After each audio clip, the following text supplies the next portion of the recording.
আর দাড়ি নিয়ে যেটা আমাদের কনসেপ্ট সেটা হলো দাড়ি রাখা সুন্নত, এটা নিয়ে আমরা কোনো বিতর্কে যেতে চাই না। তবে দাড়ির পরিমাণ নিয়ে বিভিন্ন স্কলার, বিভিন্ন ইমামরা অনেক মতভেদ আছে। কেউ বলেছেন এক মুষ্টি, কেউ বলেছেন যে দূর থেকে দাঁড়িয়ে আছে এতটুকু বোঝা, এভাবে বিভিন্ন আছে। বাট দাড়ি রাখাটা সুন্নাত, আমরা এটাকে মোটিভেট করি। 14 নম্বর প্রশ্ন বলছেন, আসসালামু আলাইকুম রহমতুল্লাহ বরকাতু। ওয়ালাইকুম আসসালাম রহমতুল্লাহ বরকাতু। শেখ, দাড়ি রাখা ফরজ ওয়াজিব না সুন্নাহ? দাড়ি রাখা সঠিক মতে ফরজ ওয়াজিব, আর ফরজ ওয়াজিব একই জিনিস। ফরজ আর ওয়াজিবে কোনো পার্থক্য নেই। অধিকাংশ আইম্মায়ে কেরামদের নিকট, ইমাম শাফেঈ, মালিক, আহমদ, মুহাদ্দিসিনে কেরাম এবং সাহাবায়ে কেরামদের ভাষায়, তাবেঈনদের ভাষায়, সালাফে সালেহিনদের ভাষায় কোনো পার্থক্য নেই। একমাত্র হানাফি মযহাবে ফরজ আর ওয়াজিবে ফিকহি সামান্য পার্থক্য করা হয়েছে। যেটা হানাফি মযহাবে ওয়াজিব সেটা অন্যদের কাছে সুন্নাতে মুআক্কাদার কাছাকাছি। তো দাড়ি রাখা হচ্ছে ফরজ বা ওয়াজিব, সেটি সুন্নাত নয়। কেন? এই জন্য কয়েকটি কারণ। প্রথম কারণ হচ্ছে যে দাড়ি রাখতে রাসূলুল্লাহ সাল্লাল্লাহু আলাইহি ওয়াসাল্লাম নির্দেশ দিয়েছেন, আর নবী সাল্লাল্লাহু আলাইহি ওয়াসাল্লামের নির্দেশ পালন করা হচ্ছে ফরজ। যদি কোনো এমন দলিল না থাকে যেটা সুন্নত পর্যন্ত নিয়ে যায়। আসল হচ্ছে যে আল্লাহ এবং তার রাসূল সাল্লাল্লাহু আলাইহি সাল্লামের আদেশ পালন করা ফরজ। 2 নম্বর হচ্ছে দাড়ি মুন্ডন করতে, কাটতে, একেবারে ছোট করতে নিষেধ করেছেন রাসূলুল্লাহ সাল্লাল্লাহু আলাইহি সাল্লাম। আর রাসূলুল্লাহ সাল্লাল্লাহু আলাইহি সাল্লামের নিষেধাজ্ঞা হচ্ছে, নিষিদ্ধ কথা কাজ হচ্ছে হারাম। সুতরাং দাড়ি মুন্ডন করা হচ্ছে হারাম। জি, আর হারাম থেকে বাঁচা হচ্ছে ওয়াজিব। সুতরাং দাড়ি রাখা হচ্ছে ওয়াজিব।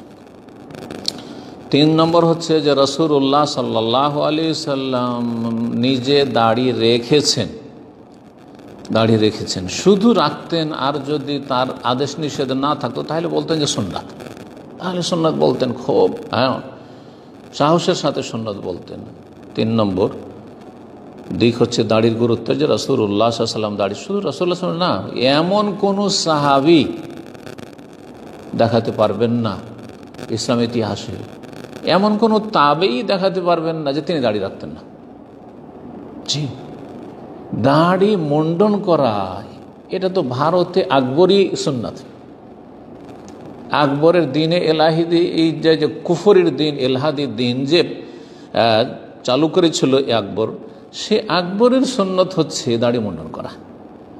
দাড়ি মুন্ডন করা এটা ফাসেকদের চরিত্র, এটা হচ্ছে নারীদের বেশভূষা গ্রহণ করা, এটা যারা সত্যিকার পুরুষ, পুরুষত্বের পরিচয় নয় এটা। জি, দাড়ি না থাকলে নারী নারী লাগে, পুরুষ লাগে না। দেখে দাড়ি রাখা হচ্ছে ফরজ। 4 নম্বর যেটা দিক দাড়ির, সেটা হচ্ছে যে দাড়ির ক্ষেত্রে রাসূলুল্লাহ সাল্লাল্লাহু আলাইহি ওয়াসাল্লাম বলেছেন, খালিফুল মুশরিকিন খালিফুল মাজুস, অগ্নিপূজক মুশরিক, পৌত্তলিক, দের বহুত্ববাদীদের, হিন্দুদের বিরোধিতা করো। হিন্দু আর অগ্নিপূজকদের মুশরিক যারা, তাদের বিরোধিতা করো। কারণ 1400 বছর আগে রাসূলুল্লাহ সাল্লাল্লাহু আলাইহি ওয়াসাল্লাম জামানায় রাসূলুল্লাহ সাল্লাল্লাহু আলাইহি ওয়াসাল্লাম পার্সিয়ানদের, যে মজুসি অগ্নিপূজকদের সম্পর্কে জানতেন যে তারা দাড়ি মুন্ডন, ফাইন্নাহুম ইয়াহলিকুনা লিহাহুম, তারা দাড়ি মুন্ডন করে, তোমরা দাড়ি মুন্ডন করবে না।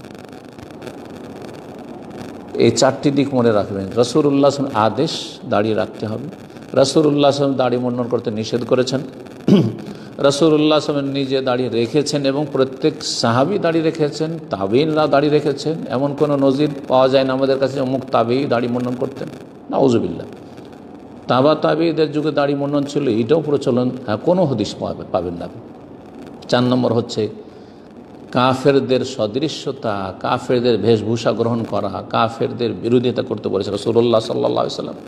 আর আসল হচ্ছে যে কাফেরদের বিরোধিতা করা হচ্ছে ফরজ, যদি কোনো দলিল আমাদের কাছে না থাকে সেটা সুন্নতের দিকে ফিরাবার।